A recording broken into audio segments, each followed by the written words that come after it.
Good Yom Tov, Yidden, Good Yom Tov.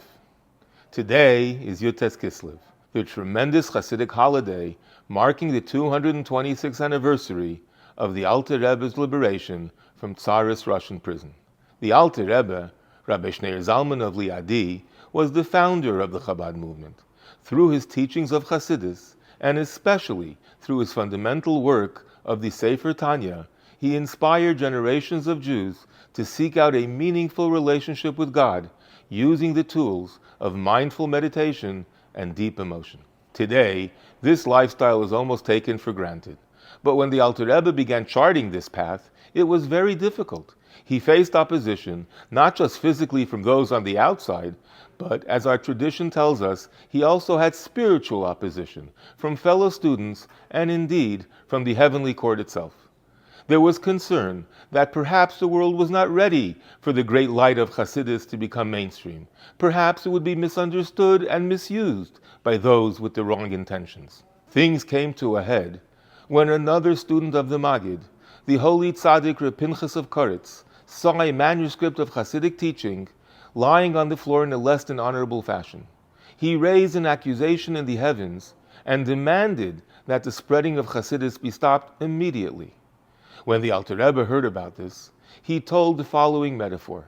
There was a prince who had fallen deathly ill, and the doctors had tried everything, but with no success, until one doctor came and said that the central jewel in the king's crown had the properties that if crushed and turned into powder, it could possibly save the prince. Most of the royal ministers were opposed to the idea, since the crown jewel was the symbol of the monarchy itself. But the king said, if there's no prince, there's no future to the kingdom.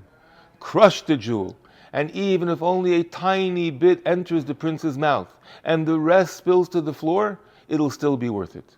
Said the Alter Rebbe, the Jewish people are God's crown prince. And in this day and age, many Jews have unfortunately fallen spiritually ill. Hashem's crown jewel is the inner dimension of the Torah. The light of Chassidus has the power to heal all maladies of the soul. Even if some of those secrets fall in unfit places, it's still worth it to achieve the prince's recovery. This explanation satisfied the prosecutors, and the Alter Rebbe was given the green light to keep doing his holy work. My friends, Yud Tes Kislev is not just a day from the past. It is my celebration, and it's also your celebration.